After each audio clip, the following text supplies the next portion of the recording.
I think we can get started. We'll start with the Pledge of Allegiance. Pledge allegiance to the flag of the United States of America and to the republic for which it stands, one nation, under God, indivisible, with liberty and justice for all.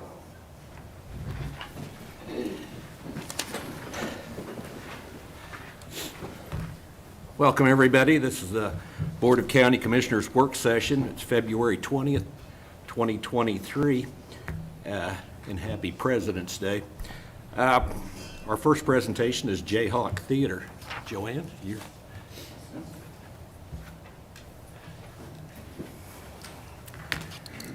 Good morning, Commissioners. Morning. Morning.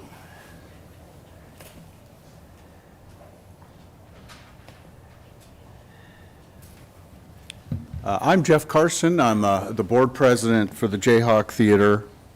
We appreciate the opportunity to update you guys on the exciting progress of the theater. Many of you know I'm the owner of Gizmo Pictures around the corner, and my involvement with the Jayhawks started about the time we made that investment in the downtown Thatcher building in 2009. I saw our capital city as a place with a lot of potential for amenities and quality of life, and that's became kind of my thing. I really wanted to help create an entertainment and tourist district that we all can benefit from. We've worked hard, we've built our base, we've grown our team, we've made substantial progress. In-kind donations, grants, preparing the building for future restoration.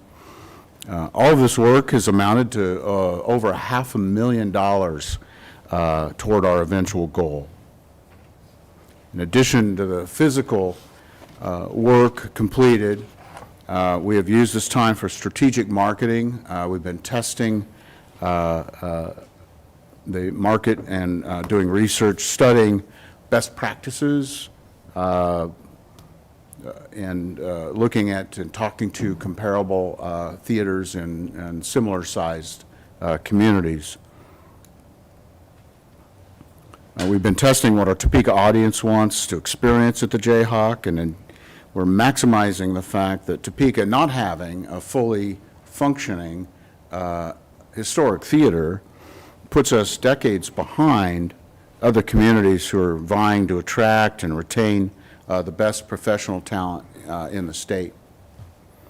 That's why we're here today. We're here to talk about the potential and to ask for your support in leveraging additional funding that will make our plan for increased occupancy a reality. This will allow us to exponentially become an economic driver for Topeka, Shawnee County, and the state of Kansas. And with your support, we're well positioned and ready. We're ready to go. And I know this is going to be a kind of a conversation, so please ask any questions of our team that you'd like, and introduce Scott Gales to the podium to talk a little bit more about his involvement. Thank you. Thank you, Jeff. Commissioners, thank you again for the opportunity to be here. My name is Scott Gales. I am the owner of Architect One. We have our offices at 906 South Kansas Avenue. Honored to be here. I joined the theater board a little bit within months probably of when Jeff joined. I know we were within months of us joining, we were shoveling buckets of debris out of the theater so that we could actually start programming it. And I remember those were interesting times, thinking, how are we ever going to get this turned around, you know? And that was at a time in the downtown, 2009, 2010. We probably all recall those days. There were people leaving faster than there were people coming into the downtown area. So times were a little different back then, and it just seems like yesterday in a lot of ways. So I was part of my business partner and I. We bought 906 South Kansas in 2013, which was an opportunity for us, in part because we saw kind of the sea change that was happening. We were part of the effort to redevelop the downtown and kind of redo Main Street, but we also saw there was a renewed history or kind of interest in the history of downtown Topeka. And at that point, we were starting to do some improvements to the Jayhawk Theater, and we were laying down carpet, and we were talking about how do we modernize the bathrooms and making arrangements with the hotel to kind of get some accommodations, and how can we heat a room, that hasn't probably had heating or cooling in it for 25 years, and kind of how do we get this so we can actually hold a functioning event inside the Jayhawk Theater. And at the point, it seemed like a bridge too far in a lot of ways, but all the right people were involved. And changes started happening, and we started seeing even kind of just the smallest investments just 10 years ago in the theater, while some of the other bigger investments were starting to happen into the downtown. Now, mind you, at that point, we didn't have the Cyrus Hotel, and we didn't have, any of the restaurants you see down here today. None of those were in at that point. We were still trying to kind of think about how do we get out ahead of this stuff. So a lot of exciting things have happened in the last couple years. The pandemic was a challenge for everyone, but it gave us an opportunity to kind of get our strategies together, start to put all the parts and pieces in, bring a specific design team on board for the specific restoration of the theater, start to look at a budget and a game plan to move ahead. That's when we also brought on board Joanne, who is going to give you an update today on where we're at in the process. We also kind of we're able to refine our strategy. So we're going to talk a little bit today about what it would take to fully restore the theater. So when you walk in there, it looks like it might have looked day one when it was opened 98 years ago. So we're that far away from celebrating our 100th anniversary of it. And then option two would be, how do we get the theater to a point where we can move beyond our limitations today, which right now by code, we can only have about 299 people in there technically because of life safety and just some other kind of limits that the theater has. So our budgets have been separated into kind of those two packages. One, where we can expand our use, get up to 750, 900 people, have it heated and cooled, have it functioning, but it's still in its raw disrepair kind of cool look. Option two is the whole enchilada, where we fully restore it. We make it that destination venue, the thing that both regionally and nationally people will talk about. So, and the irony in all of this is this Saturday, if you haven't done this, you should, but this Saturday I'm going to see a concert at the Stiefel Theater in Salina, and our theater is kind of a sister theater, not literally, but in kind of scale and capability to what the Stiefel is.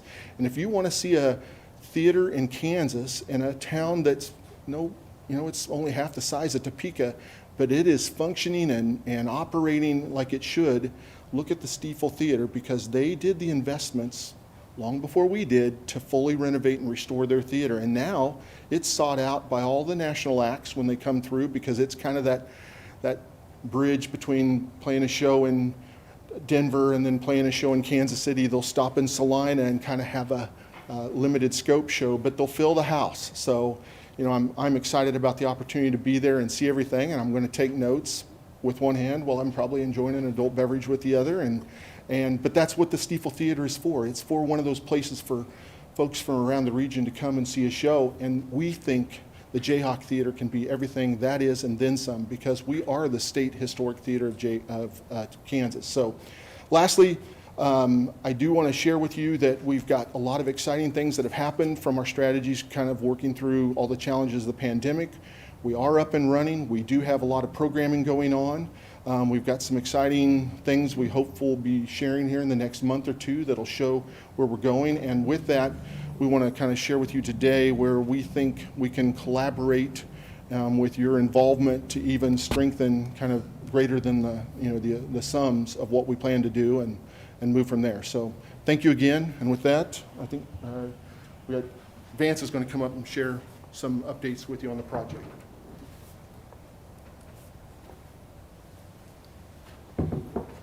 Good morning, Commissioners. Good to see you. Thank you for having us. My name is Vance Kelly. I'm a principal with Trainer HL, and similar to Scott and Jeff, we moved our offices downtown. We're at Historic Fire Station number 2 on Van Buren Street, and we did that because we believe in our community. We believe in the strength of our community, the opportunities that our community has for all of us. Spent my entire career working on older and historic buildings. Helped preserve the Great Overland Station in North Topeka. Spent a lot of my career on the State House. Have worked long and hard as a volunteer to help the Jayhawk as well. And the theater has come a long way. The organization has transitioned in its leadership, and it's become more mature. The planning that they've done is the type of planning that we hope all of our clients are able to do. The organization itself is involved in a statewide preservation, historic theater preservation, involved at the national level as well. And they're learning from what other theaters and other communities have been able to do. So this is not something unique. This is not something that no one has done before. And the purpose of what we're doing is to make sure that the Jayhawk Theater is viable, that it has active use, full-time active use. So what we did is we came on and we presented and developed the concept design for the theater. And you should have in front of you a packet of information. And this information shows you graphically the idea behind how we believe this theater can operate and be one of those necessary elements for quality of life, of being able to attract and keep the young people in our community. What we determined is that we found a sweet spot. We believe by having about 700 seats in a theater, this is a very intimate theater.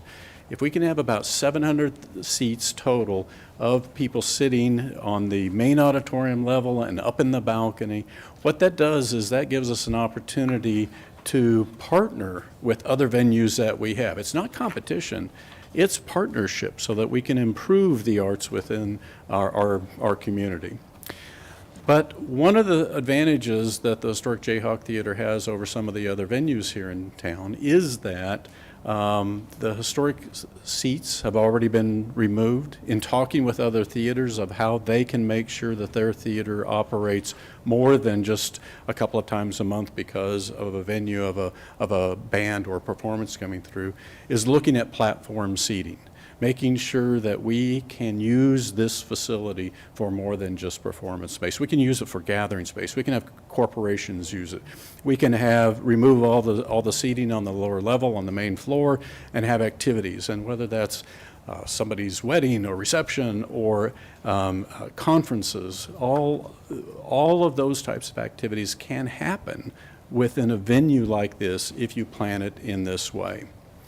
We do want to make sure that we do have fixed seating, so the balcony provides us that opportunity so that we can have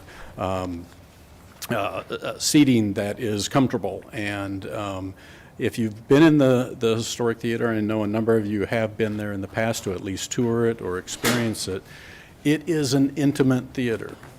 And it can provide that venue, that character that is going to attract all sorts of activities. Now, a theater itself cannot function just by having a performance space. It has to have a front door. It has to have space for people to gather before and after the performance. It has to have the amenities of the restrooms and the ticket office and the green room and the support spaces back behind there. And the Historic Jayhawk Theater, Inc.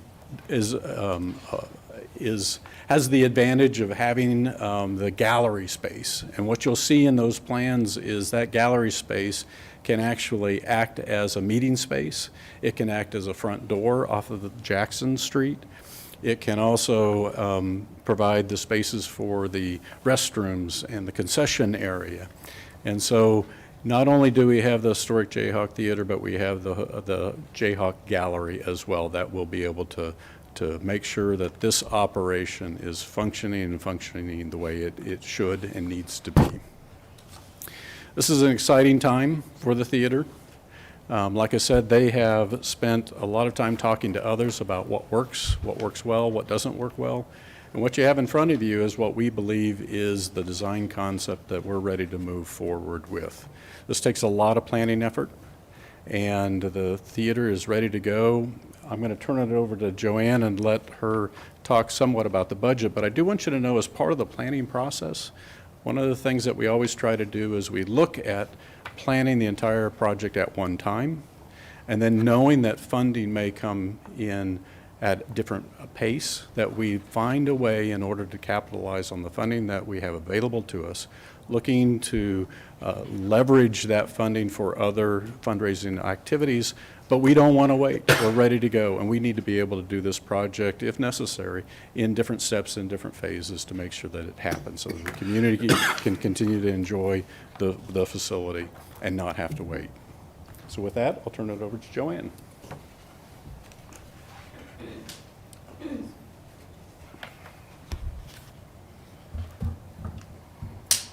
Good morning, Commissioners. I'm Joanne Morrell and appreciate the opportunity to be here. And as you can see, we've got a great team working on this, and appreciate your time, and we'll be happy to answer any questions you have. As Vance said, this is an exciting time for Topeka and Shawnee County with significant momentum both behind us and ahead of us. And as you guys lead and shape our community, we recognize and appreciate that you are regularly looking at things very objectively, not only at the bottom line, but investments that present both short and long-term gains. And as you know, we also take this very seriously and have worked really hard doing the research and diligently working to make sure that this is a good fit for Topeka and Shawnee County and the state with the highest return on investment. We want to make sure that it fits in with the strategic goals, and so we've been researching and watching the meetings and going through let's see how many tabs I have on the momentum book, to make sure that we're part of the bigger picture and the catalytic change that's around the corner. So you guys have been around the block as well, and you've been involved in making a lot of great things happen. And I had, let's see, we've got, here's a few pictures. There we go.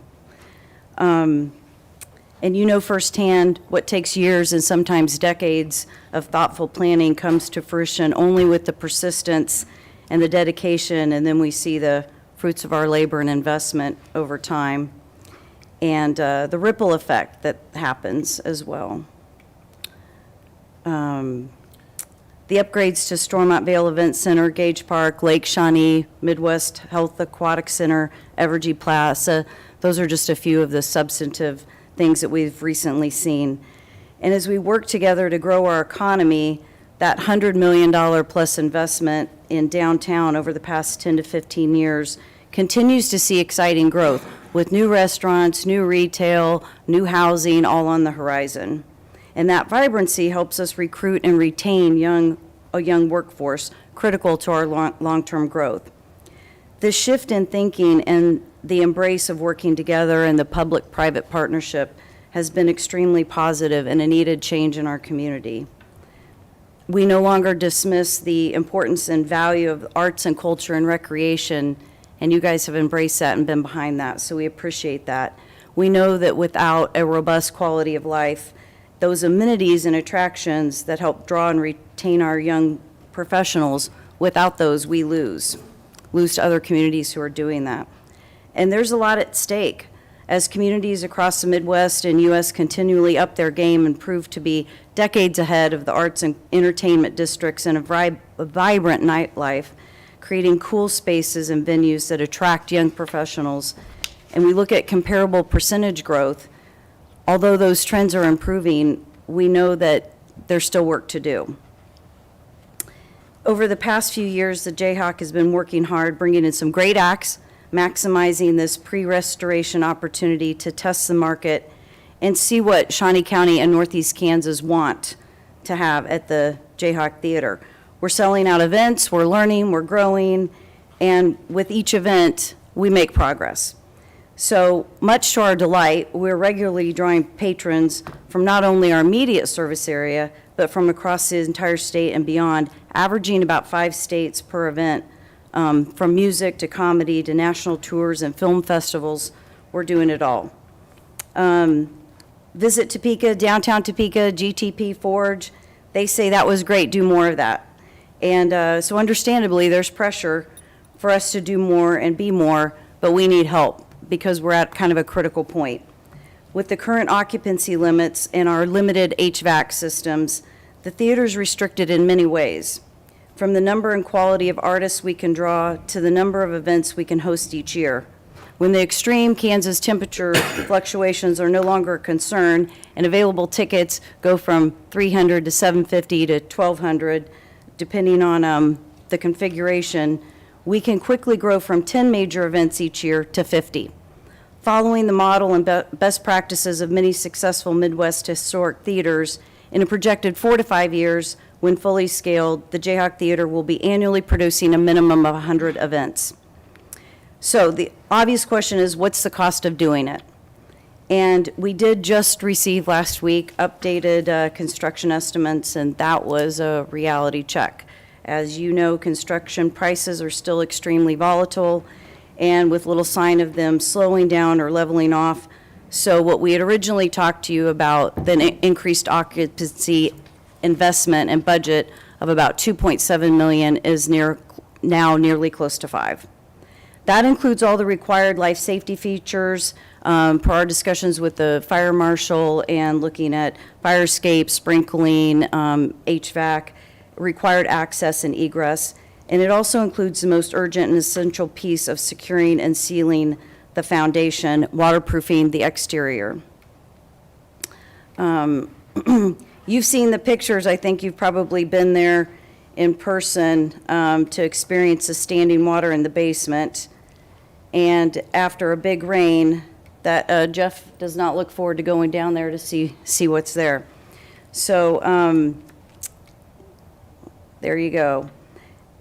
And these things need to happen to keep the theater in existence. So when we do this and restore the foundation and have increased occupancy, that also opens the door to many fantastic things. We can go to the donor community and leverage that progress and that commitment as matching funds used to secure for other grant opportunities, and with the assurance that that core infrastructure is going to be in place.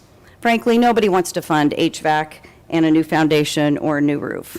So we'll let the donor community do the fun stuff. We have 5, possibly 6 funding opportunities in the next 30 to 60 days that a commitment will help leverage. With the increased occupancy, we can immediately double and quadruple the number of tickets we can sell for each event. Having more tickets available further opens the door to artists we can bring in who call and want to perform at the Jayhawk, and they're disappointed when Sarah tells them we only have 300 tickets. They see pictures online, they know we brought in some big acts, and they say, well, call us when you're restored, we want to come perform. So this investment will provide essential balcony access and seating as well, and it will allow for year-round auditorium programming. The current heat pump was designed to stabilize the interior of the theater, not to accommodate large crowds. So it's done its job, but preventing further deterioration. But it doesn't allow for a reasonable, comfortable event in Kansas's coldest and hottest seasons. So in summary, the budget includes a direct economic impact of $2.99 million in construction spending. The subsequent economic impact and return on investment is significant in addition to the new job creation, both full-time, part-time, contract theater workers, musicians, comedians, and stage technicians. So there's an array of jobs that we'll be creating as well. Tickets available, and that answers the question of cost, which is just under $5 million. But I also want to talk about what's the cost of not doing it. So we can certainly continue as we have been, and steady improvements each year. We have a new 100-year sewer line for the gallery that JADO helped make happen. We have a new roof made possible by a Heritage Trust Fund grant, architectural plans and a new marquee on 7th Street that were supported by TGT funds. And that's just a few examples of the many steady improvements which have taken place over the past decade with our leadership. And we appreciate your support in helping make those things happen. So one thing that happened this year that we're super excited about, and many people don't know that all the programming we're doing with youth and students, and we want to continue to grow this program working with youth. So through a generous grant from Security Benefit, we're launching STEAM on Screen and after-school prevention learning loss when school's not in session with Boys and Girls Clubs of Topeka. So Dawn and her team do an amazing job. They serve about nearly 1,000 students each year. And as we were planning, these are some of our community's most deserving students. They have 1,000 students, so you can see where I'm going with this. So one of the challenges was figuring out how do we divide her kids into thirds and make this work. And the tough decision, even worse when we have something like the talent show where we can only have 300, then we have to pick who gets to come and see it, who gets to perform, which parents can come. So we look forward to the day when we don't have to make those decisions, that the entire club can come for one event. Two more recent examples of limited occupancy, just as an example of the impact of that. So Princess Bride last year was a $4,600 event, 204 tickets. This year, too cold, thank you, Kansas. We moved it to the gallery and had 72 tickets max. Sold out a week and a half early, had some very disappointed people. That was a $1,600 event, so that's $3,000 for one event. And we had guests from all over. 20% were from Northeast Kansas, including Emporia, Riley County. This is a small event, too.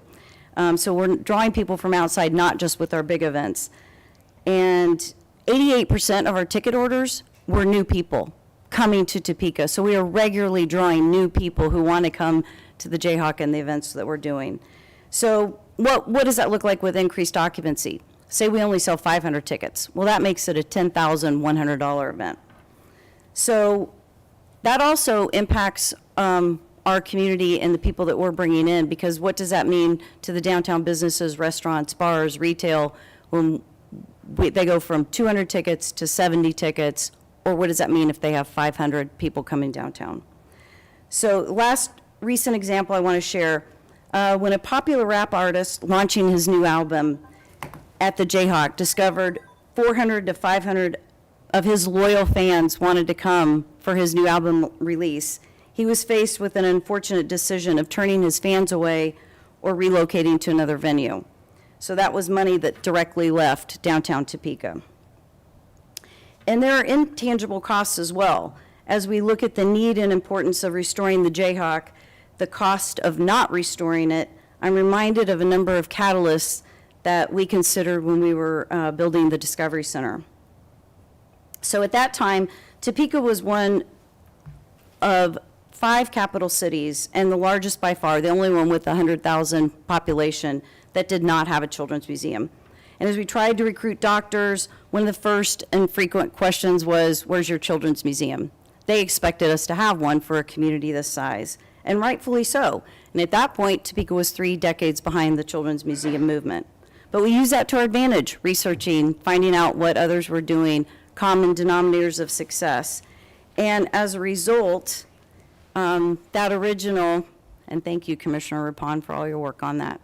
That original $7.5 million investment included land donated in Gage Park. It's a tremendous asset, first-class, award-winning children's museum, which serves our entire state and attracts more than 95,000 visitors in a typical year, with our zoo, the whole synergy of Gage Park. So that's an amazing asset, and unique amenities like Gage Park are a tremendous source of state and community pride. Children can't wait to come and see Grandma and spend the day or spring break because there's not enough time in an afternoon. They want to come the weekend and stay longer. So the ripple effect of this is both exponential and immeasurable as well. Those family memories, community pride, and it keeps families here and brings them back. Kids grow up proud of their hometown. So amenities like this provide a vibrancy and an energy that supports business growth and development as recruiters strive to bring in and retain young talent. And when that project started 20 years ago, there was a lot of skepticism, and it was a big risk. But today, it's part of who we are, and we can't imagine Topeka and Shawnee County without it. but it was a lot to get it here. And the persistent envision paid off. So what are the parallels? A lot. And we're researching, we're 3 decades behind, that's okay. We're here to make it work. And we want to make sure that even we looked at the comparable statistics of similar communities. Does Topeka need another performing arts venue? How does it fit in? How is it going to be different? To make sure we were part of that solution. And even with the addition of Evergy Plaza and a restored Jayhawk Theater, while making some ground, we are still behind. We still have the highest number of residents per venue. We are still under the average number of performing arts live entertainment venues per community, and we still fall below the average number of seats as a percentage of population. So there's still room to grow.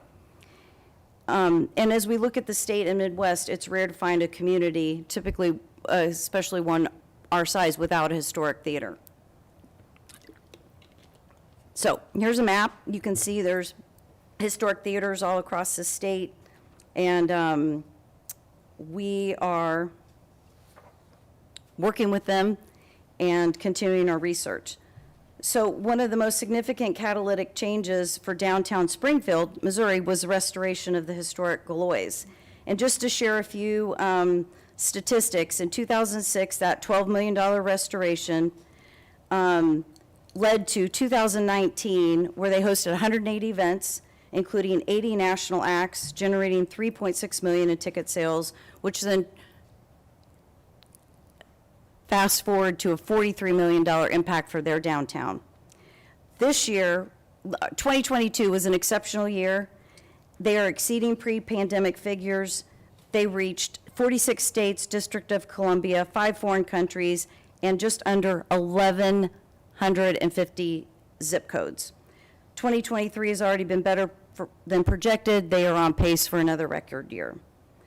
So Stiefel's Theater in Salina, they are amazing. Scott mentioned them. Great example. People from Topeka are going there all the time, and Jane does an incredible job. 3 different restoration phases beginning in 2003. Salina has seen $200 million in new downtown construction since opening.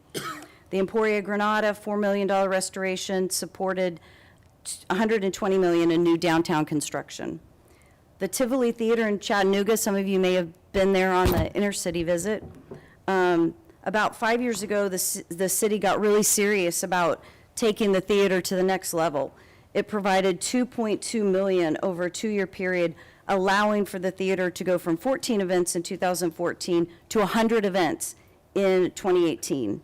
They now have 14 staff, and 35% of all ticket sales come from outside the Chattanooga region. And we are seeing similar statistics. The Jayhawk is consistently drawing 70% of its guests for regional and national tours from statewide and out-of-state patrons, averaging 5 states and 25 Kansas communities, proving to be a viable economic driver and regularly bringing in out-of-state and out-of-town guests for overnight stays. 30% of our local audience averages 12 different zip codes across Topeka and Shawnee County, and we're really proud of that because we're reaching our entire community. So there's a lot of potential, and Sean Dixon has seen the impact of the Galois in Springfield firsthand, and again, he wants us to do more and get to that level. So I shared that we have been doing research, just a few statistics, asking how important is it to restore the Jayhawk? Extremely or very important, 72%. Why is it important? Local venues help keep entertainment dollars here. They want to provide us to provide programming like Liberty Hall, Midland, Uptown, and to be part of a downtown arts and entertainment district. And responses from Momentum 2027, very similar. This jumped out at us. In rating features and quality of life, Greater Topeka's #1 weakness was entertainment and nightlife opportunities. So we want to be part of that change. And this group, this 25 to 44 years old, is key, and key to growing and bringing in new talent. And so this fall, we kicked off our Jayhawk Young Professional Council, and we brainstormed with them. We've asked them what they want to see at the Jayhawk. what's most important to them. And we were so inspired from their energy and passion that we're continuing to work with them, and we've brought on a new board member, and there will be more, so that they really have a voice and a seat at the table. And you featured them at the State of the Community. You've heard firsthand what's important to them. And we attended with them the first ever Kansas YP Day at the Capitol last week, and they're an amazing group. You can't meet them and not be inspired and know that the future is bright. They care passionately about our community and want to be part of that change.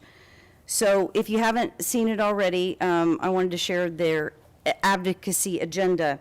And number one on their list is entertainment districts. It's live music, vibrant nightlife, enjoying shows, but it's because they want to be here. They love Topeka and they want to be here. They don't want to be driving to Lawrence and Kansas City every weekend. They want things to do where they can invite their friends, their high school friends, to Topeka. And they want districts in downtown and Noto, and they're advocating for the common consumption. So they want to be connected, and I think it's great that they want to be here. Success is a joint effort. We know this restoration, if done right, will require a public-private partnership, and the private piece is ready to go, and we've worked hard laying that foundation. And it's an important project with both tangible and intangible direct return on investment. Our commitment is to make sure it happens and is done right. And we just need one commitment, one domino will put things into motion, and we're at a critical point. So your support, which we deeply appreciate your consideration for, would be a definite game changer and a catalyst to help, at a very minimum, increase our occupancy. And so we appreciate your time, and we're happy to answer any questions. And I'll take the easy ones, and then Jeff and Vance can take the hard ones. Looking at your plans here, I had the opportunity to go down to Emporia and to visit their theater. We had a one-day conference there, and they used this platform seating there.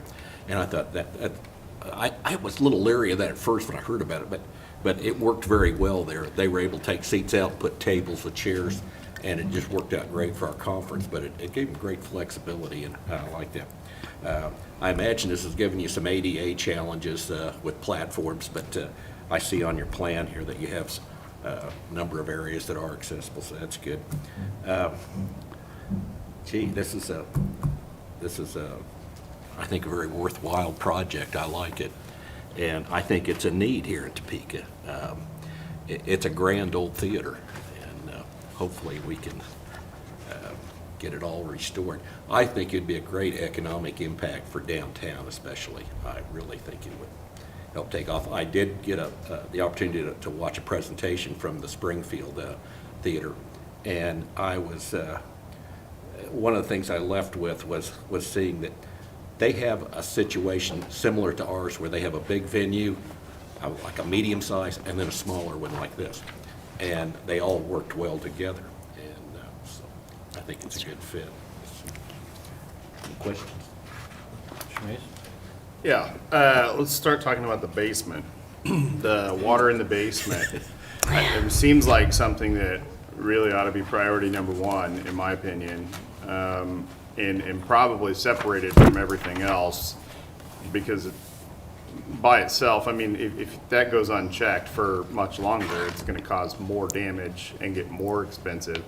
So what does it cost? Have you gotten any estimates on just that component? Yes.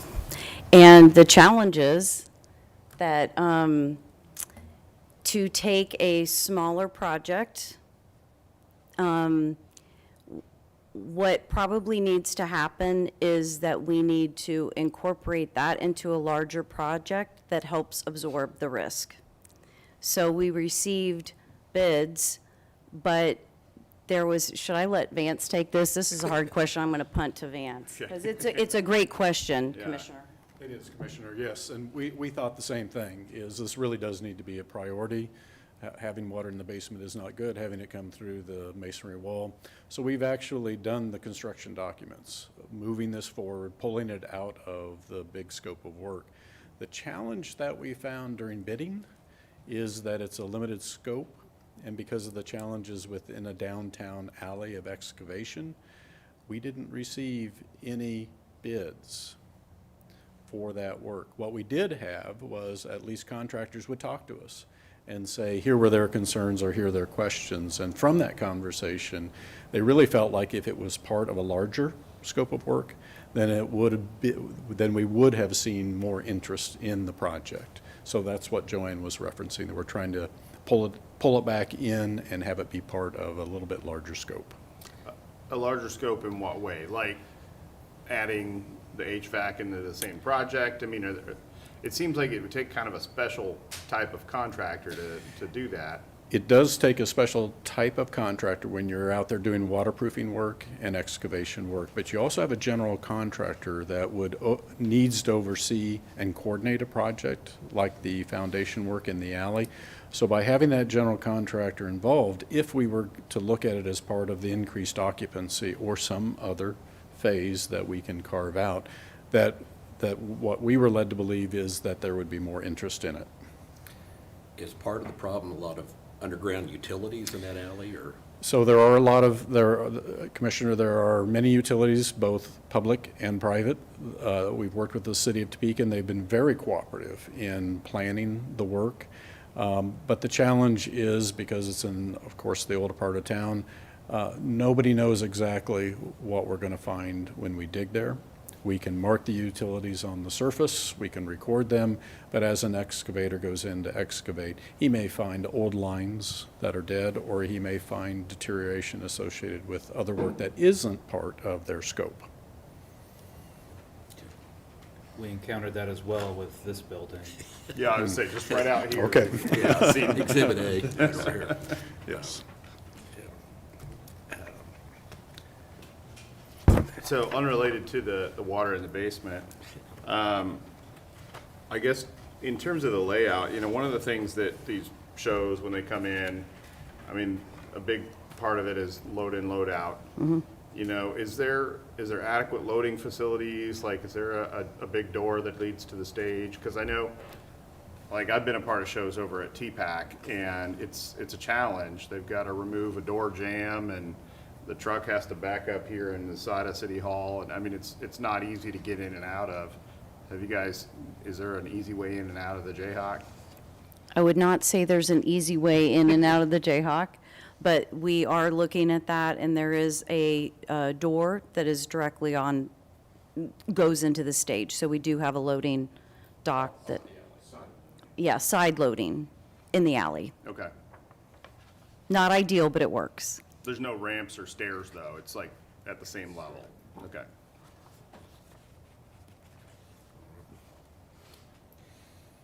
So what exactly is the financial commitment?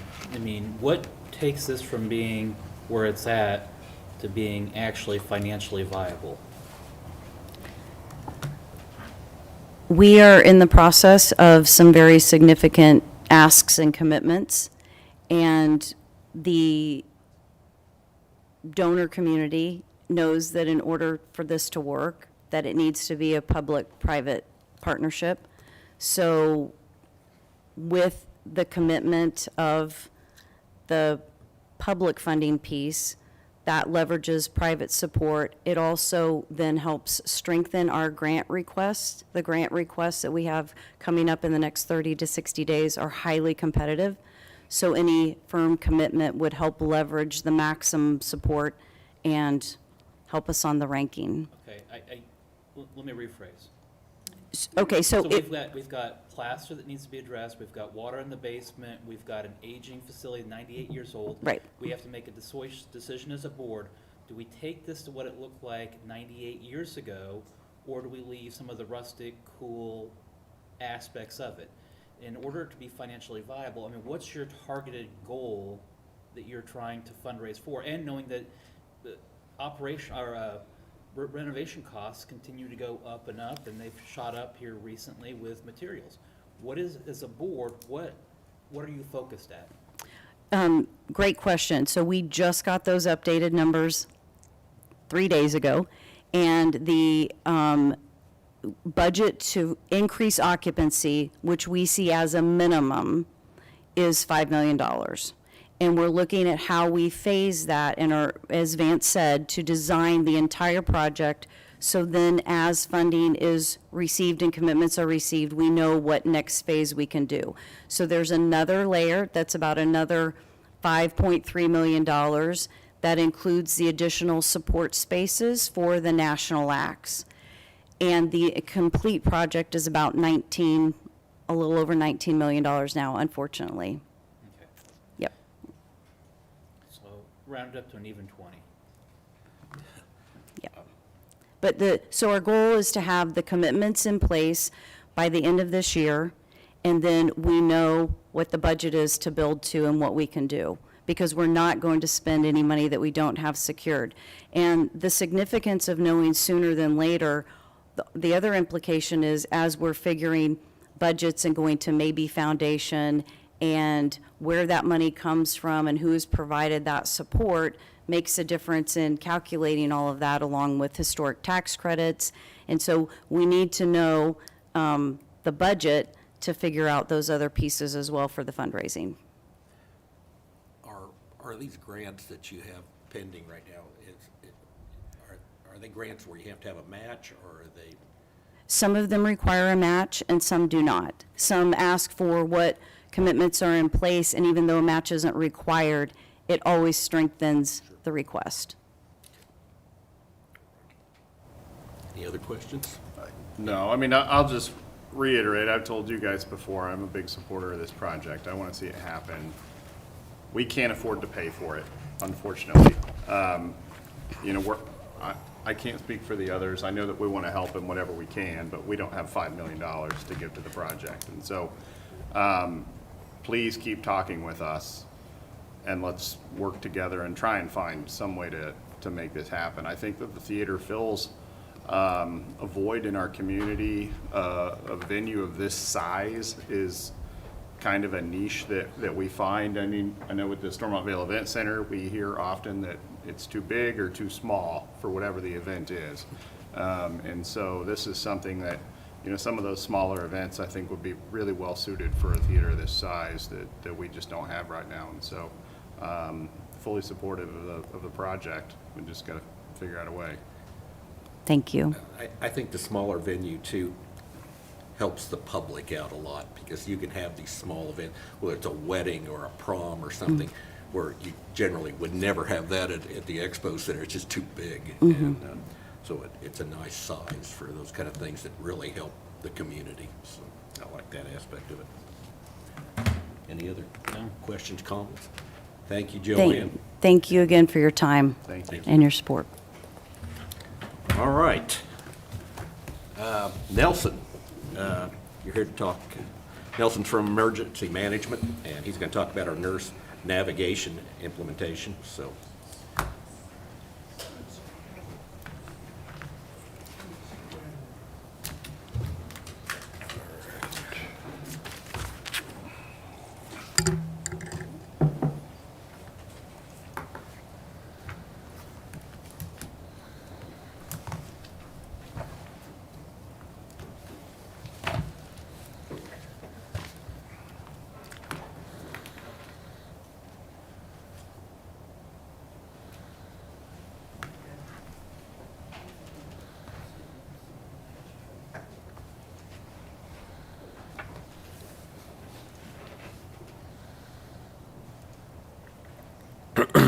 All right, good morning, Commissioners. Nelson Castile, Ambulance Compliance. I'm here to talk briefly on the three topics on your agenda there. The first thing I'd like to do is thank the folks that are on this slide. It's been a long 13 months to get us to today's point, and those people all stepped up and really helped get us across the finish line here. In January of 2022, and that's not a typo, the commission directed me to work with the county staff for implementation of the nurse navigation program and have it be an amendment to the current contract we have with AMR, which is the C 2007-2016. At the same meeting, the sheriff's office had their command staff here of both the office and the communications center, and they had said they were more than happy to implement nurse navigation as long as it does not add a workload or additional workload to their employees. And so we started out doing an assessment to figure out the best way to move forward. We knew we needed the program, and as some of the stats later in your document show, we saw significant increases from the pre-pandemic world to the pandemic world and even into the post-pandemic world here. You'll see in the 2022 information that we are significantly higher, almost the highest we've been for runs since that started. So I worked with the Sheriff's Office command staff, the management of the communications center, the fire chiefs, and everybody else on those lists to come up with what we thought would be the best. We did a gap analysis that showed that we had a lot more work to do. And so from about February 20th, it was about this time last year in 2022, we undertook and started meeting on a regular basis with all the stakeholders. And February 21st, matter of fact, met with all these stakeholders and came up with a list of items that we either needed to correct or modify or implement. We issued a EMS plan document on May 6th that said this is where we are, this is where we need to be, here's how we get there, and we spent a good portion of the summer and fall getting there. Finally, through the multi-pronged approach that we took, finally when we got to November, it was decided that we had been able to see the success from a significant call process change in the communications center. We had some specific personnel issues that were resolved throughout. We had some technological issues that we did not even realize that we had, even though we had done a deep dive on things. And then lastly, we went to the stakeholders and said, here's where we are, here's where we need to be, can we work on this, come to a compromise on many of the topics that we have. So right now we have a contract amendment. It's going to provide significant benefits for the first responders, for AMR and Shawnee County as a whole. And so the nurse navigation project is going to be tied into several of the different facets that the stakeholders felt were necessary to make the program work. And I'm going to stop every so often to ask if you have any questions. Nelson, what does it look like when you get a call in now, once this is in place? What will it be like? We're not going to be sending a ladder truck and a pumper and all that. It's to cut down on some of that. It is to cut down on some of those low acuity calls that we do send vehicles and units to. When a call comes in now compared to last year at this time, when a call now comes in, the 911 operators pick the phone up and they answer 911, do you need police, fire, or medical? If they need medical, instead of the way it had been done for at least 27 years, it's now done as the call is immediately transferred to the AMR dispatchers who are in the same room.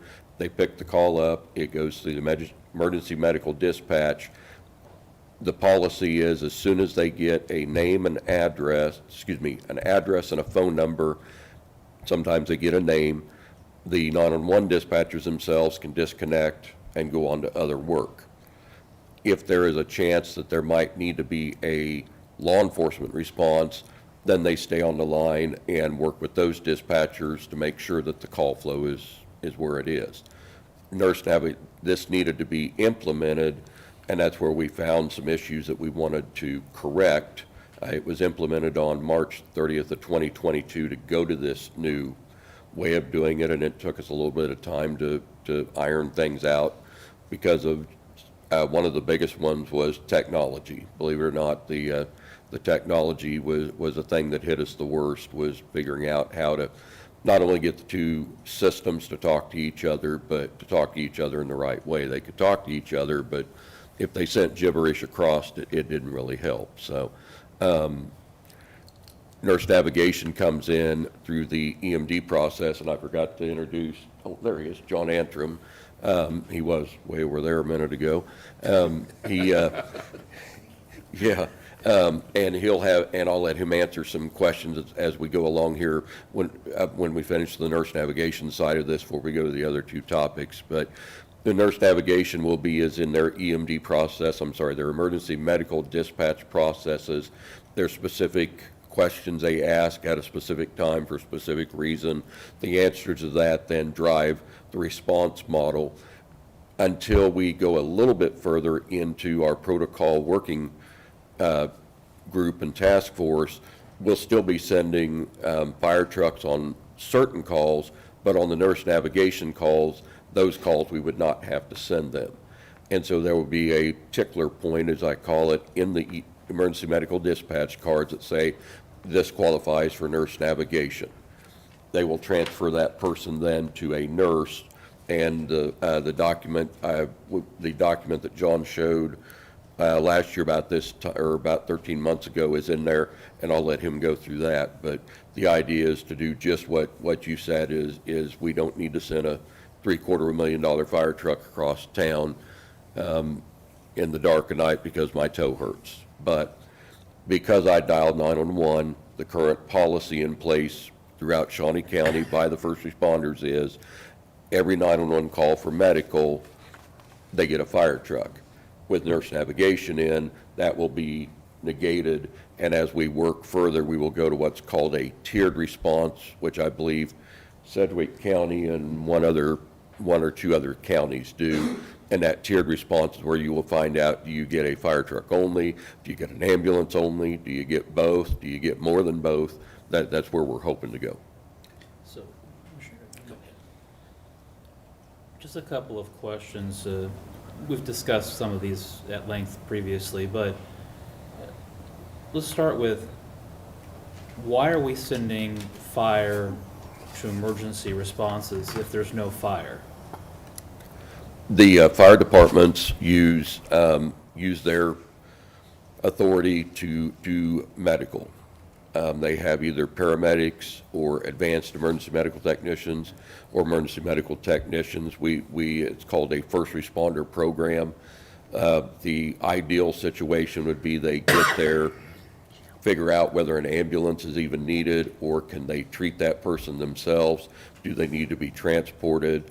It also fills that gap that I'll discuss later in this presentation about we do not provide AMR, we do not pay AMR to provide a certain number of ambulances.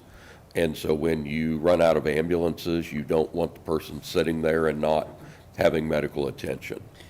And this may be a question for AMR and Mr. Antrim too, but whenever I hear tiered response, what triggered is a lesser response or lesser quality.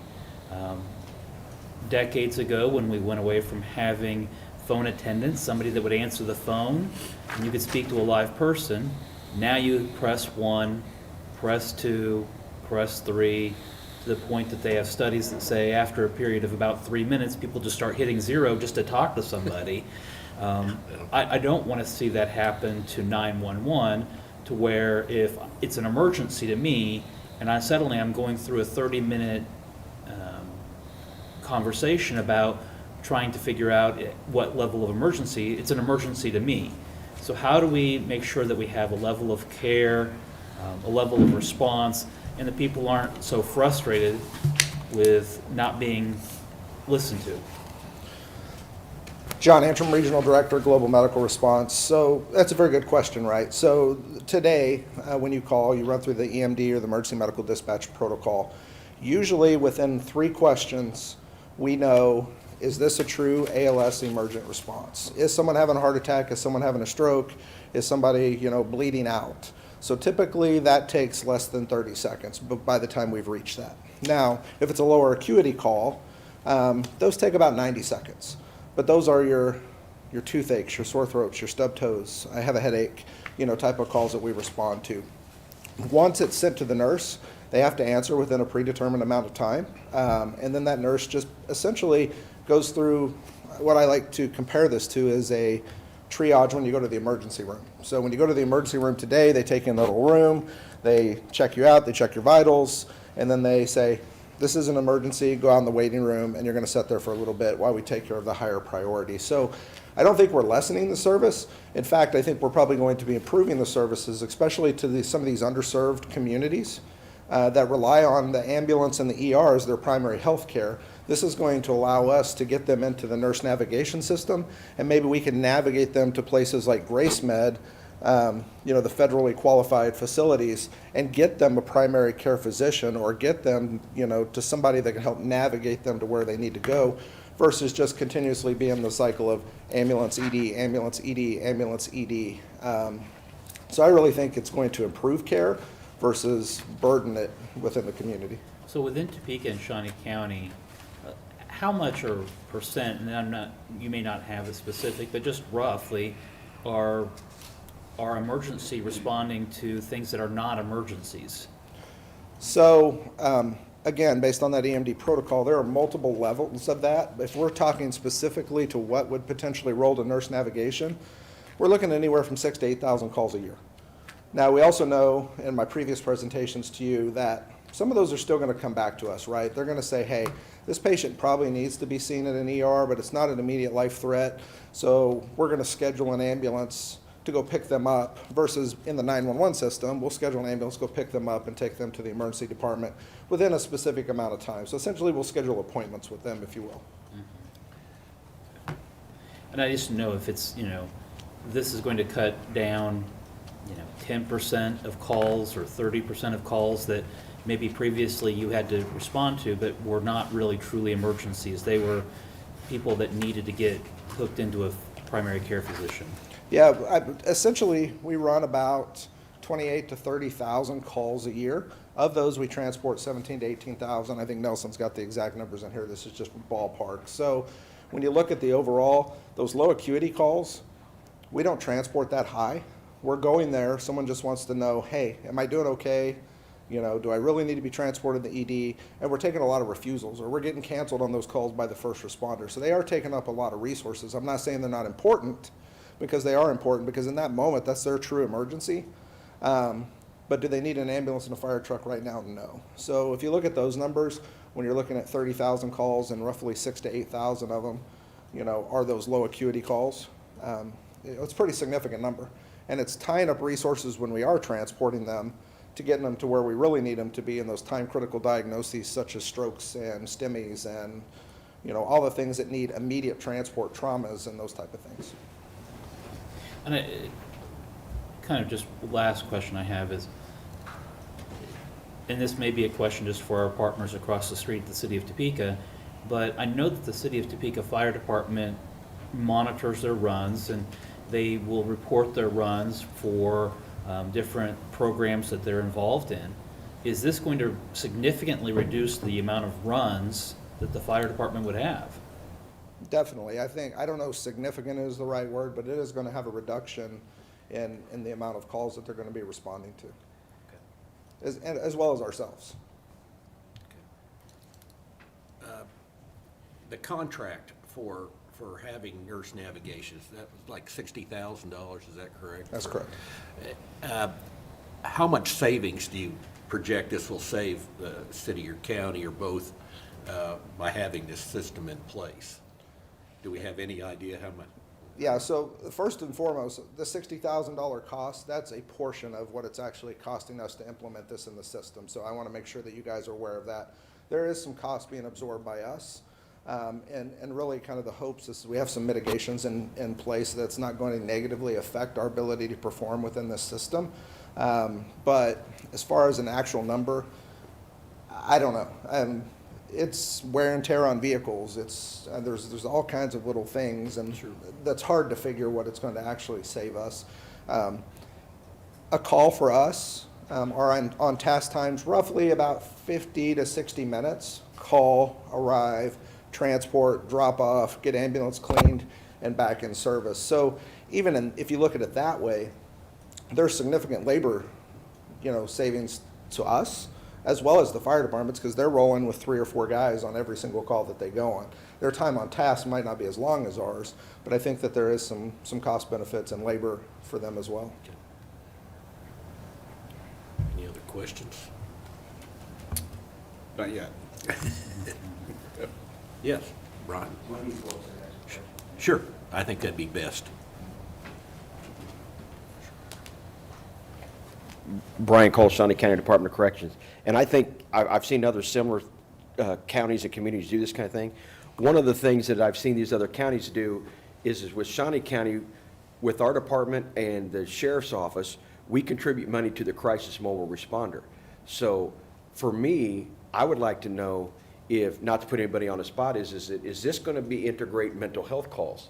And that when somebody has, we call the crisis mobile responder to these, is this going to diffuse ER things, or is mental health, we keep talking medical, but is mental health was listed as the #1 health problem in Shawnee County. So I was just curious if mental health calls were going to be involved in this. Thanks. Thank you, Brian. And that was actually going to be later, but I will, as a part of the resolution that we're wanting to implement, and it was a part of our EMS plan that I'm still working to revise. Part of that is to try to incorporate that more into our system and have Director Cole and the other folks that are on that team integrate in and be a part of our stakeholders so we can address that. The previous question about the potential savings, the biggest portion of the fines that AMR faces for long responses are for the low acuity calls. Because of how triage takes place, they have to sometimes put low priority calls under the higher priority calls, and there are days where you have 8 to 10 calls per hour, which up until recent years that was unheard of, happening several times each day. That call keeps getting bumped lower. It will, and I'm not going to say that it's not a priority for us to get there. They're just our higher priorities: the strokes, the shootings, all the things that they need to be there immediately. So Brian and Chris Wills, I believe it is, there's a couple of them that I haven't had a chance to get back and work with yet, but they are going to be a part of the stakeholders, or I hope they will join us to do that. I think it'll be interesting a year down the road to see the changes and see, we'll have a better feeling for how much savings we have. I Yes. think at that point, and how much of an impact this will have. Okay. All right. Any other questions, sirs? I think we can move on to the next one. Okay. This is, I made this bigger in your handout so you could see it. We've seen where the 2020 was a lot lower in the number of calls, but that was, a lot of folks, if they had problems, they didn't go to the hospital. We found, I believe it was March and April and May of that year, even though COVID was just really starting to hit us hard, runs were really down. As we came out, we saw last year that they came up just a little bit, and then this last year we finished 2022. We're right up there with the 2018 numbers, and that's where we had implemented the pilot project of the basic life support, and that program has really helped keep these numbers down. There were a couple of times that AMR was below the 80% and got fined in 2022, which was the first time that had happened. But when you consider that they had a lot of weeks there where they had 1 or 2 full crews on COVID leave, meaning they couldn't work at all. So this kind of gives you an idea of the differences. For the life of this contract so far, which would be 6 years, AMR has run 138,214 runs. They've arrived on the 125,613. And so when you look at that and compare that to the previous slide, that they're still in the 80%, that's, especially with some of the obstacles they had to overcome, that, to me, that's a pretty good indicator that we have it. This is just a graph for those of you that like graphs of that same one. on up. Yeah, come on up. I think when you look at those transport numbers, you're gonna see a little discrepancy from what I gave you, right? And that's partially because of the interfacility side of the business, right? So this is the 911 business that you're seeing in front of you, but we still have those patients that need picked up at the hospital, then taken to Kansas City, or returned home to their nursing home. So that's why there's a little bit of variance in the numbers that I said versus the numbers that you're seeing, because that doesn't fall under the emergency umbrella contract, if that makes sense. I have a question. Yes.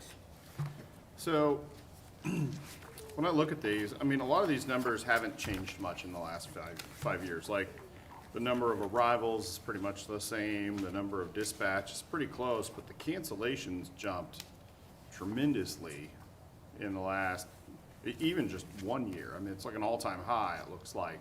What's going on there? I mean, is there a reason for that? I think some of that is collaboration with our first responder partners.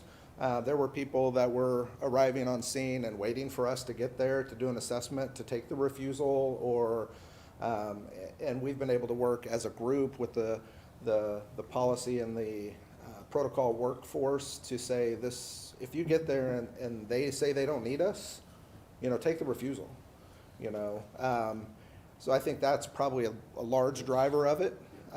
So that's like the relationship between you guys and the fire departments then? Correct. Is And that- just that's what's just driving having, that? Okay. stronger protocols and collaborating together as kind of what the expectations of the system should be.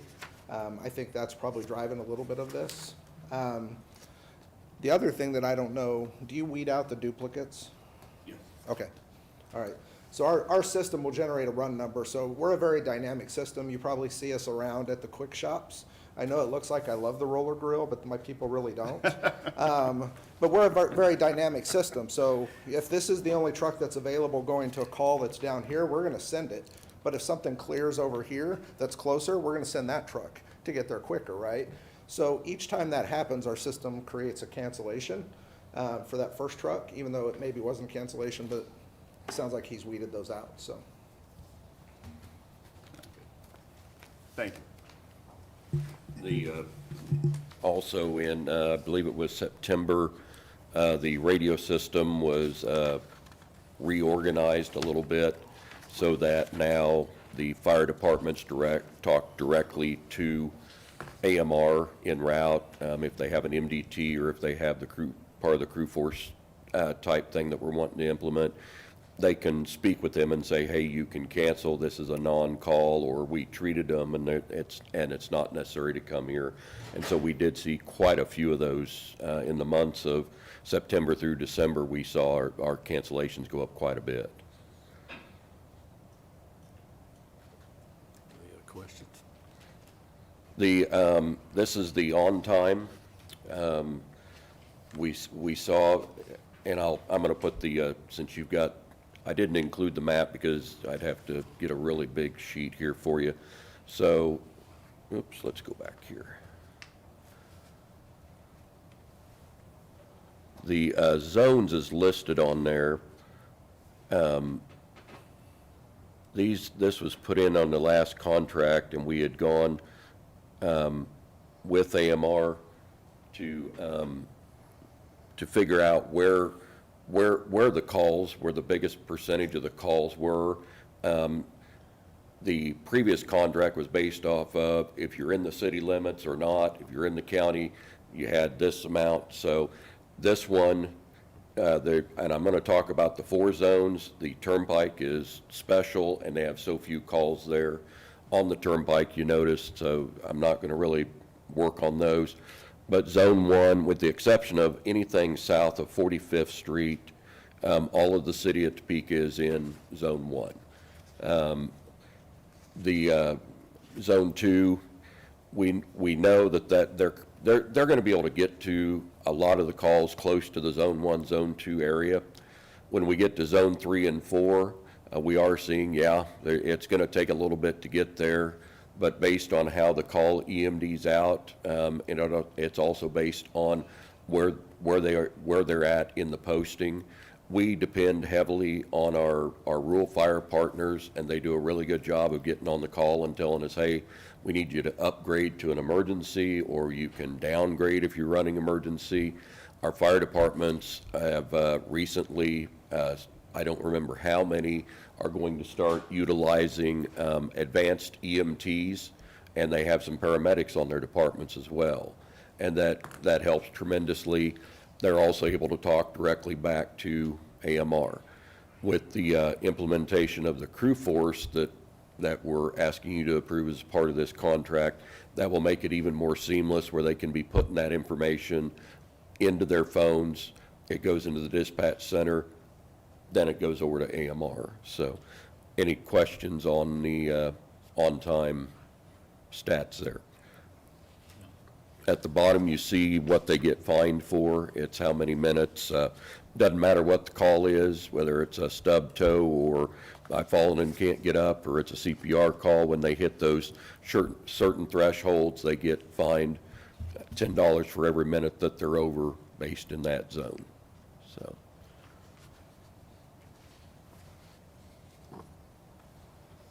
And then this is a look at the on-time performance.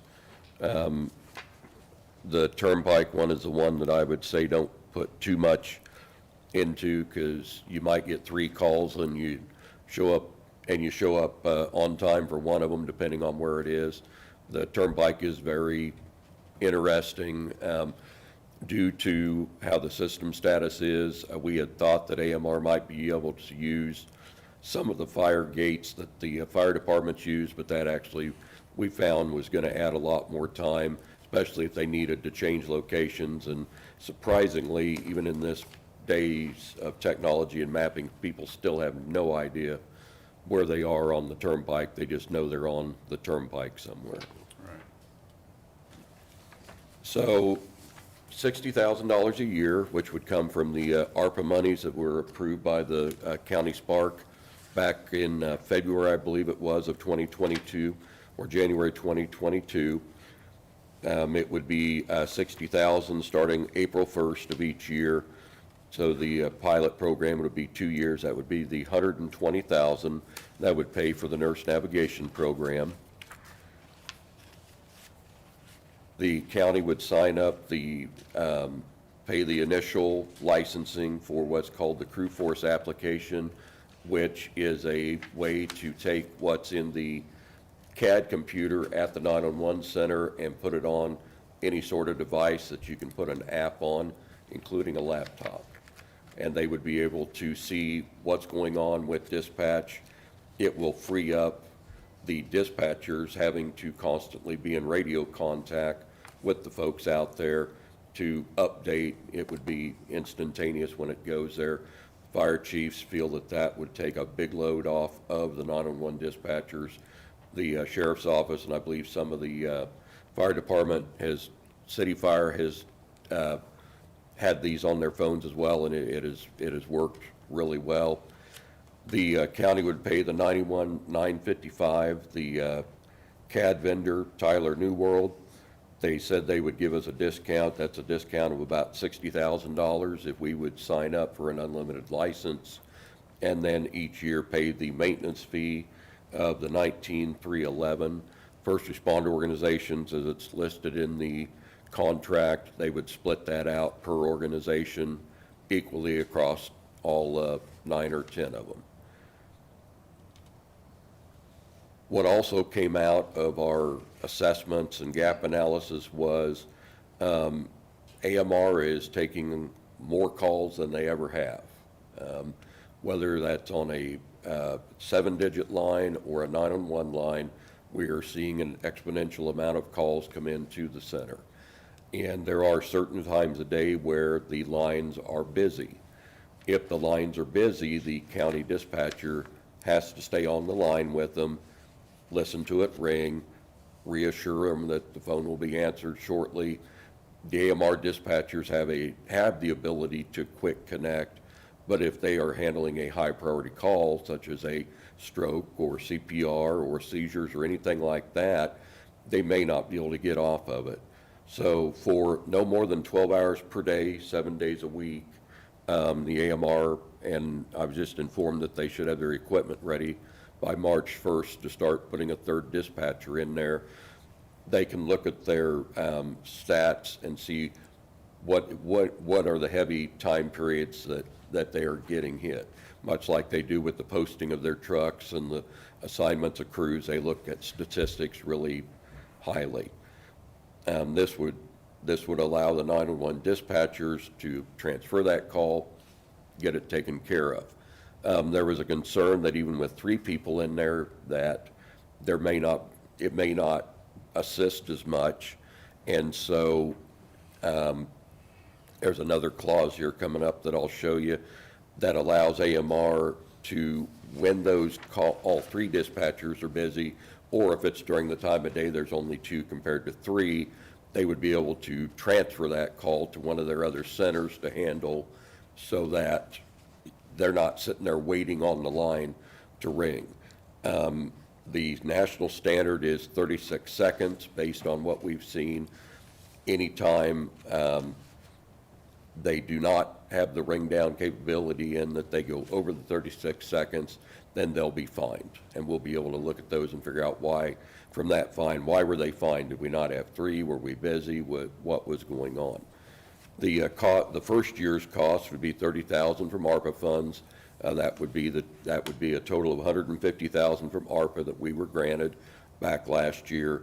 And in future years, we would just ask that the subsidy be increased by $30,000 on top of the $50,000 we pay right now for AMR to be in the center. I believe that right now our $50,000 probably gets us 3/4 of a dispatcher in the center. AMR has to assume the rest of it. It's kind of like the subsidy for the uncompensated care we'll go over. Yes, you can. So this previous slide, I think it's important to, the reason that this ask is there is with the call taking change that Nelson talked about earlier. The county dispatchers all were EMD'd at the time, but the county is allowing those dispatchers' EMD certifications to expire. Then they've also told us they're no longer going to back us up. So if our dispatchers are busy, that's kind of the reason to ask for the third person sitting in the center, right? So a lot of this was driven by preparing for nurse navigation, and then also kind of the county's direction of, hey, we're going to stop doing this. The number is relatively small when you look at the total number of times it took us less than 36 seconds to answer. Last year, I think we're looking at about 180 calls. And most of it would be during this peak time that we've identified where we'll put this third dispatcher. Like Nelson said, the dispatchers do have the ability, if they're talking to you, that because you have a stub toe, that they can say, hey, we're gonna have to let you go, ambulance is on their way, if anything changes, call us back. But there have been times when both of our dispatchers are on there providing life-saving, instructions of providing CPR until a first responder gets there. In those instances, we cannot get off of that phone call. And that's where these longer times happen, so.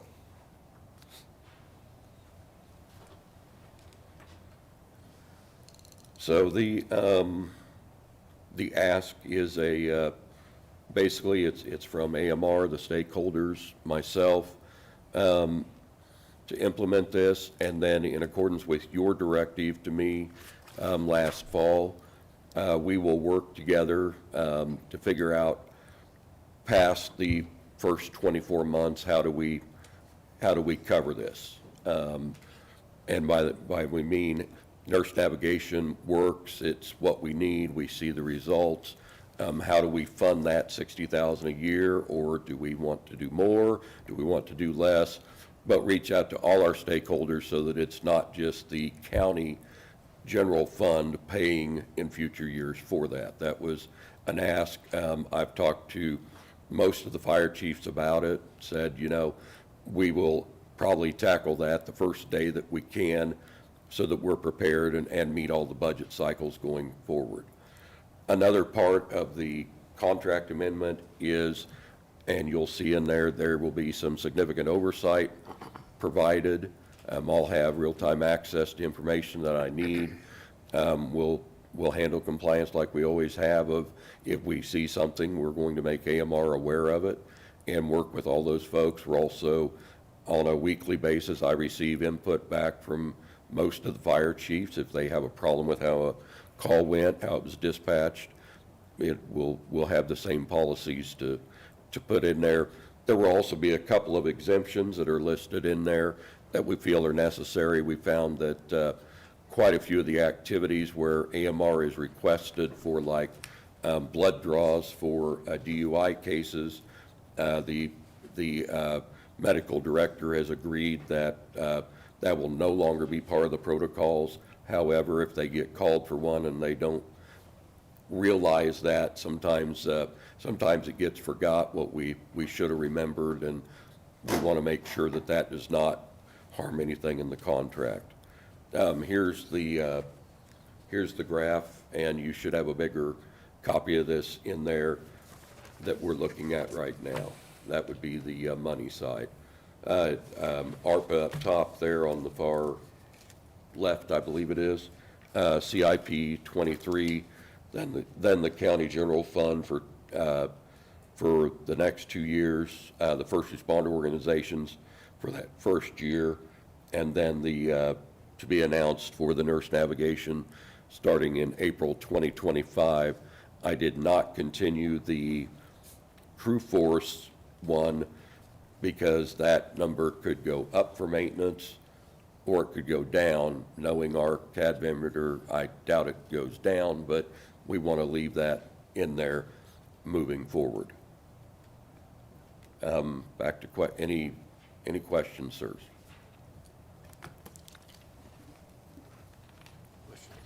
Nothing from me.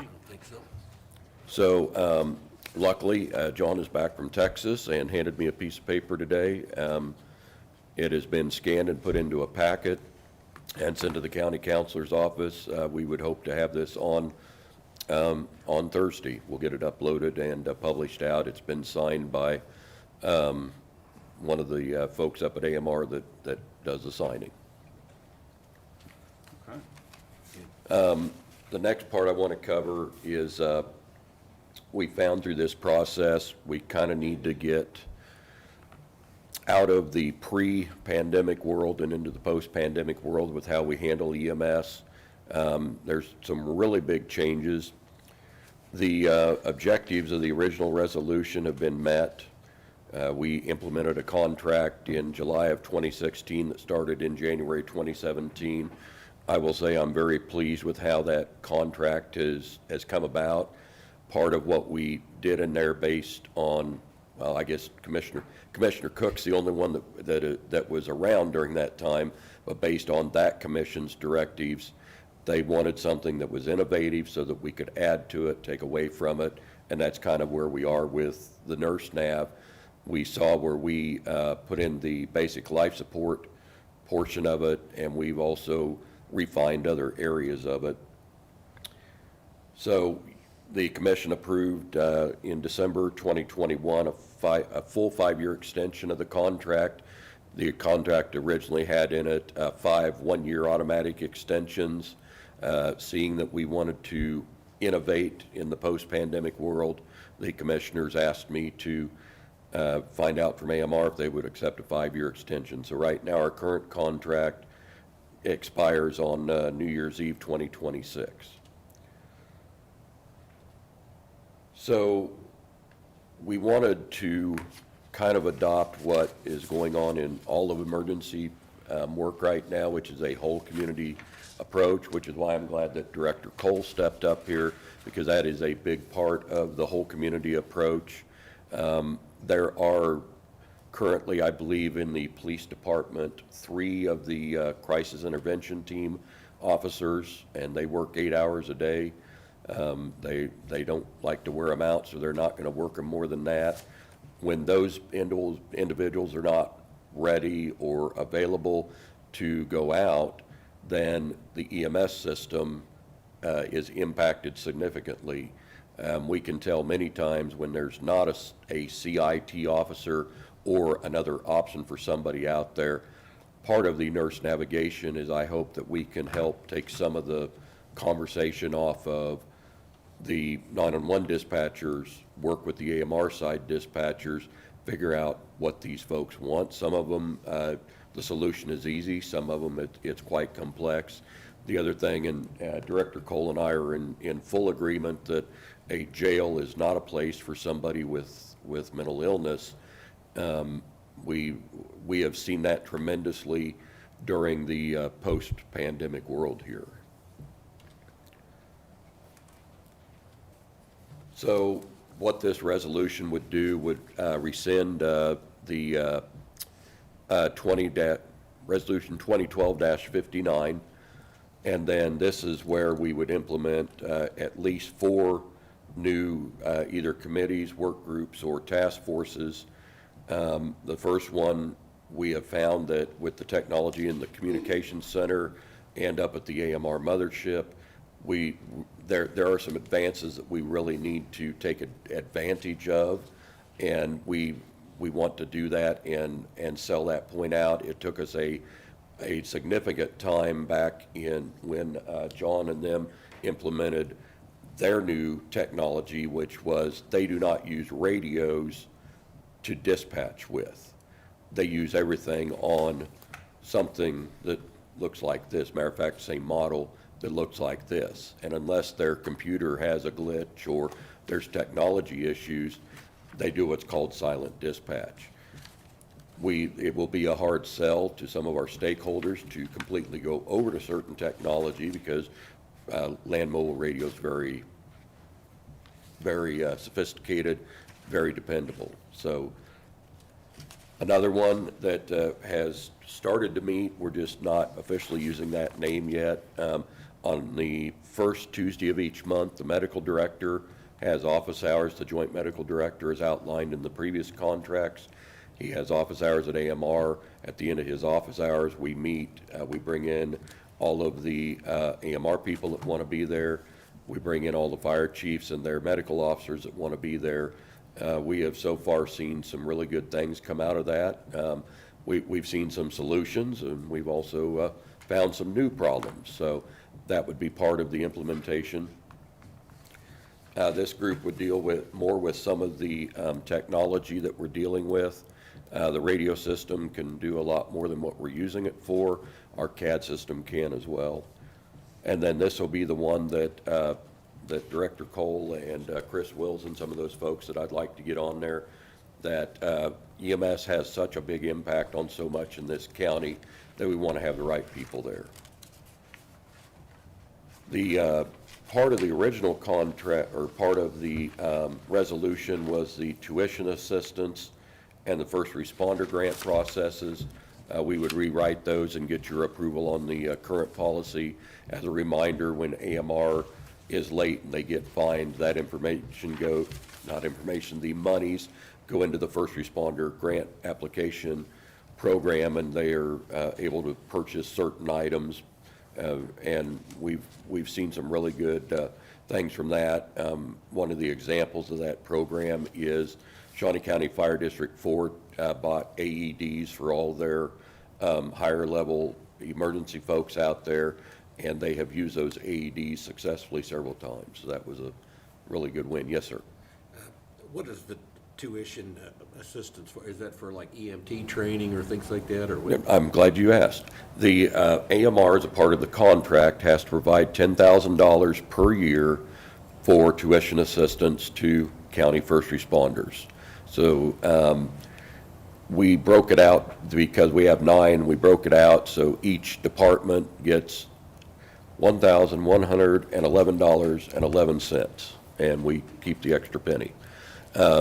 And so those are, they're used for EMT class, paramedic class. We've sent people through infectious disease class. We've also been able to bring in, there was, I believe they brought in a instructor for one of the classes. John's folks over there have some paid folks that put on some really good programs. I think we used it for one of them. So we tell them you can't buy toys with it. You can't. It needs to be education related. So all of those there would be. We would make sure that everything we report is publicly releasable, so we can get that out to everybody in a timely fashion. Let people know what we're doing. We would work on some objectives and goals, and we would also have a big part of the EMS plan put out on a timeline, so, hey, we want to look at this, look at this, look at this. And then I'd like to just briefly close here. So we've had contract C 2007-2016 in effect since January 1, 2017. Part of our visiting with stakeholders is they don't really understand out there. I'll get calls constantly asking why AMR does not have enough units on the street. Why are they not being fined for that? So this statement pretty much says it all. Until you sign the nurse navigation thing, Shawnee County does not pay AMR to provide 911 ambulance services or ambulance services of any type to Shawnee County. Period. What we pay is a subsidy of $300,000 to make up for the uncompensated care. And on the very back of this presentation, you'll see a couple of scary numbers there. And we currently pay a $50,000 subsidy for AMR to put 2 bodies in the 911 center. I believe, if you'll recall, that $50,000 gets us, I believe, about 75% of a body. So AMR assumes more of those costs. AMR provides compensation to the Joint Medical Director. That means that the protocols that AMR and all the fire departments are now under one person. That's part of what the protocol task force is brought up to do. And then there you see Commissioner Rippon's question about the $10,000 in tuition assistance. AMR also pays, so out of that $350,000 they get, $40,000 of it is held back for my position and pays for part of my salary. Additionally, AMR absorbs the expenses of paying for 2 classes per month to the first responder agencies. The only stipulation we had put on them was they need to be over at least 75 minutes so that they get that. There's been quite a few people take advantage of that. The AMR people also take advantage of it. We have mostly they're holding them at night so that some of these folks that have other jobs, we have some of our first responders that belong to 2, 3, or 4 different departments or different jobs. AMR also, for those that have the correct oxygen cylinder, AMR for free changes out those oxygen cylinders for the first responders that they have on their units.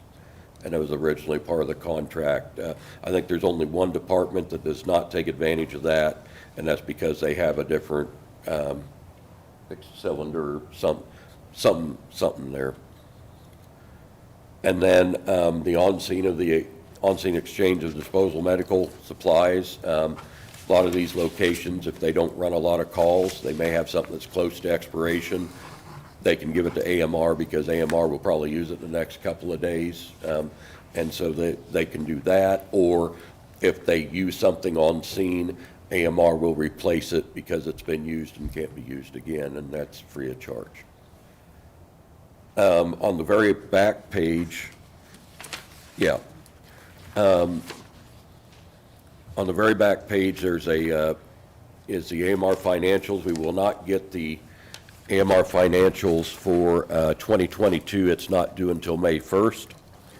However, the net income, that would be the fourth line up from the bottom.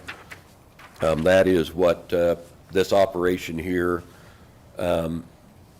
made in profit that year, based off of 911, interfacility transfers, Stampede, NASCAR, all those things that they provide ambulance service for and get paid for.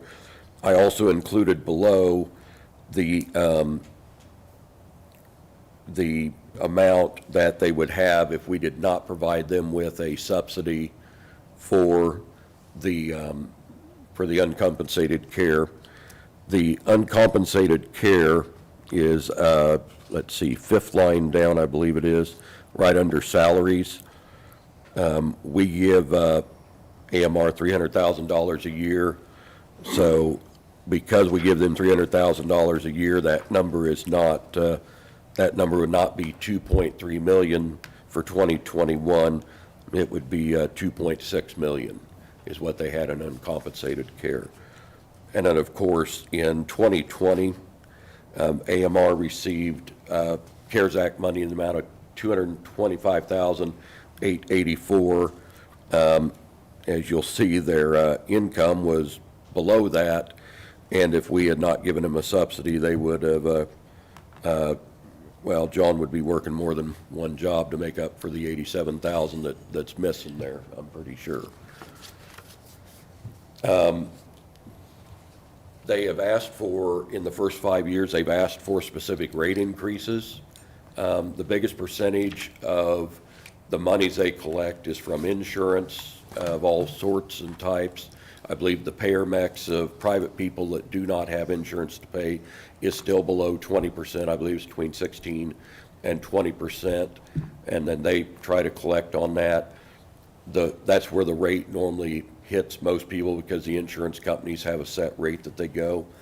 The next audited financials are not due till May 1st, and we'll get those out to you, and then there's the chart there. So, any questions? Questions? No. Okay. Mr. Chair, I have a question, if that's okay. Yes, go Yes, ahead, sir. Jim. Nelson, I first want to commend, let me push the button here. First want to commend you because it's a monster project. So many community stakeholders involved in trying to pull this together, and I know it's been a lot of work. This has been presented as a 2-year pilot program. Is that your understanding? Yes. Director Griner asked us to do it as a pilot program so it fit in with the ARPA. Okay. Are there metrics that have already been determined by you, your committees, to determine at the end of those 2 years whether this has been a successful program? Have those been developed yet? Yes. Okay. And are the cost savings potentials to emergency rooms that participate in our system part of the metrics for whether this is a successful program? Does that make sense? Yes, and I may let John, because he met with the hospital folks, but yes, and we want them involved in that for sure. So to answer your question, I don't know that we have a matrix to actually pull that data, but I think that's part of the conversation, right? So when we start looking at year 3, year 4, what are potential funding sources? I think that's probably where you're going, right? Is there a benefit to the hospital if we do this type of program? Absolutely. Right. My questions are derived at if the taxpayers of Shawnee County are going to subsidize a system, then let's make sure that all stakeholders involved in the system are properly accounted for Yeah. as we measure the success or not of the program. That's all I'm asking. Yeah, and I think that's part of the conversations moving forward for year 3, year 4, year 25, because we're still gonna be here, right? Sure. So, you know, to look for a sustainable funding source, right? But, you know, as we know, everything's going up, right? The cost of everything is going up, and labor, ambulances, if we can even get them right now, parts, medical supplies. So I think this is all part of the whole systematic approach of what does 3, 4, 5 years look like moving forward, for sure. Okay, thank you. You're welcome. I did have a statement if I could. So I think for the most part, we are 100% supportive of the resolution change. But I do have a little bit of apprehension in understanding how that looks and who is the final regulatory person that approves, right? Because when you start getting, that's part of the reason this took so long, right? Is getting 10 stakeholders, 11, 12 stakeholders all together in the kitchen, and everybody has a different recipe for the chicken noodle soup. So I think, you know, just understanding who has the final regulatory to, we want to go this way, but 3 of the 10 members don't want to go that way. You know, who in this resolution has the ability to make that decision? Ultimately, it falls on you gentlemen, but I just want to make sure that that's addressed within the resolution of, because like I said, at times, 10 different fire departments, and even in the system today, Some departments are like, well, you guys can change that, but we're not gonna change it in our district. So, you know, I think just to make things smooth and make things work better, I like the holistic approach. We just need to have some type of guidance on who's the nuclear option in case all 10 can't agree. Any questions? I just want to say, Nelson, John, thanks for all your work. I know with this many stakeholders, there was probably some lively discussion past year, so thanks for hammering all this out, and hopefully we have a good document here at the end and everything runs smoothly. Mr. Chairman? Yes. Jim, to answer the question posed by Mr. Antrim as to who's in charge, wouldn't that be Shawnee County, since we are the ones that are the contractor for AMR? Yes, to an extent. I mean, we do have to rely on the agreement of other non-county stakeholders in the system to participate in the system and report. But ultimately, we're talking about a Shawnee County contract and a system that's overseen by Shawnee County. Okay. Okay. That's my thoughts. Okay. All right. Thank you, Nelson. Yep. The thing that John and I are working on, because of how the audited financials come out and how this sheet comes out, I have not seen all the figures, but John has told me over the years, the 911 system itself is not where the money gets made in this system, due to the payer mix, due to the fact that they have to respond no matter whether somebody can pay or not. They've still got to respond to it, or it's a contract violation.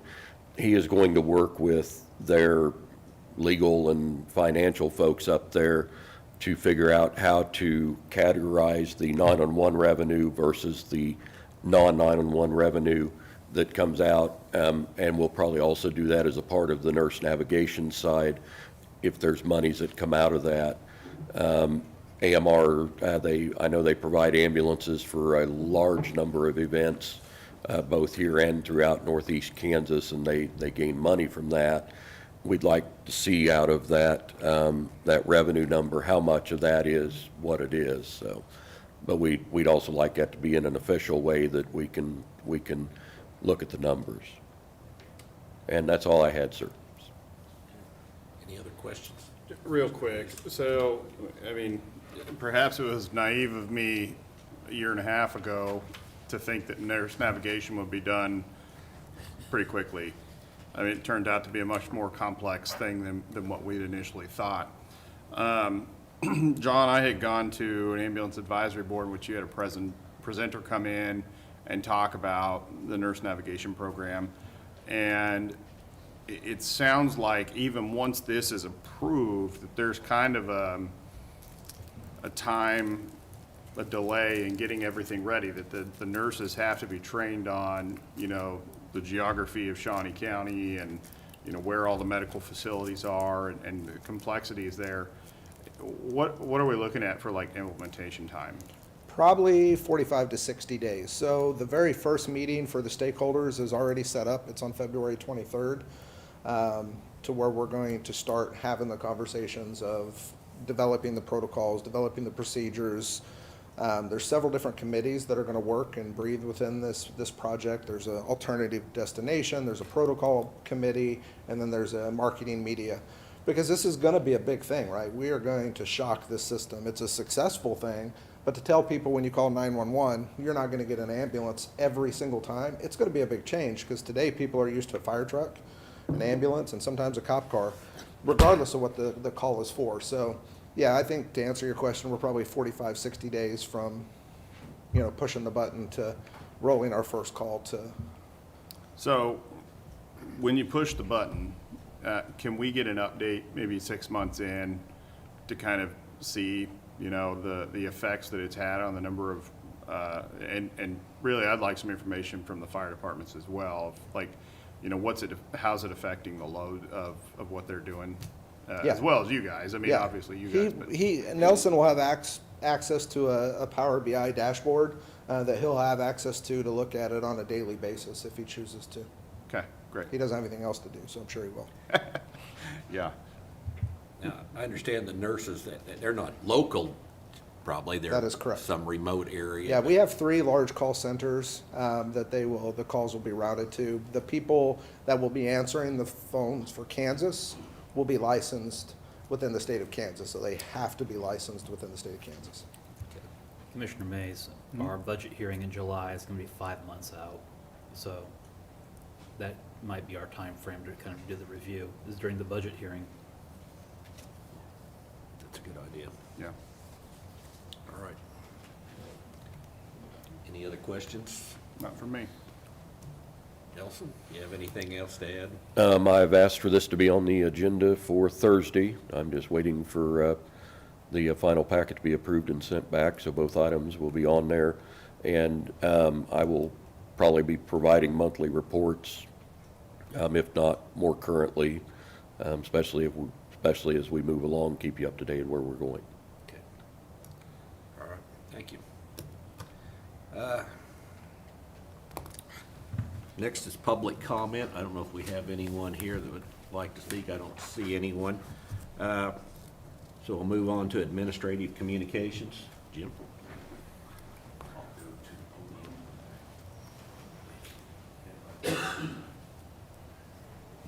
Just out of habit. I don't have to, when I'm at the podium, I don't have to continuously push a button, so.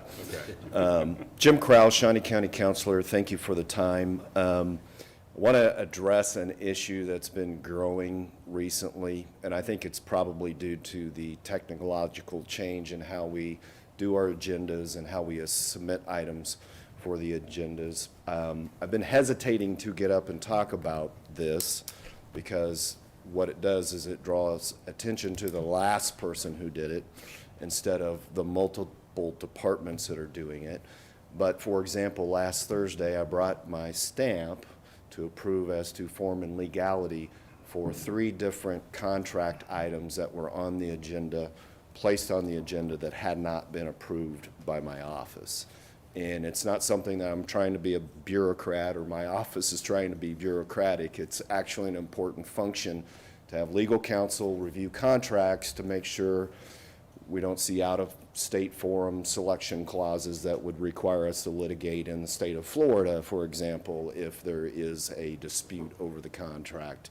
We look for many things in those contracts.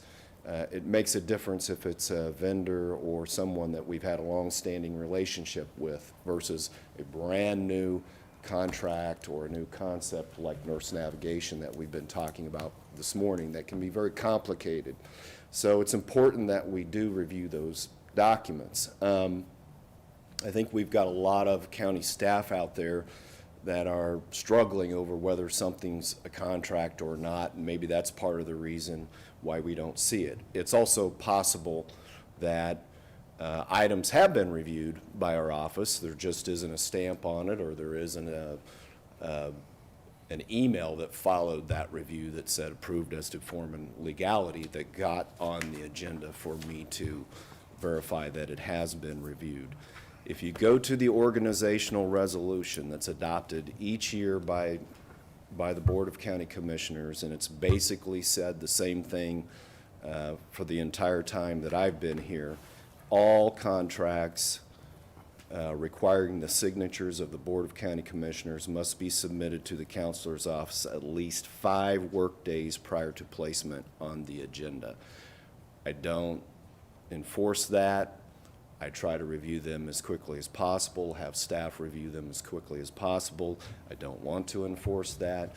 I want individuals to send those to me. So the simple rule is this: if it has a contract number on it and you're asking the Board of County Commissioners to sign it, please have it reviewed by my office beforehand so that that can be done, so that we can follow county procedures, protect the county from liability issues, other costs that may be presented in the contract, and so that we can stay on top of those things as they're occurring through the county.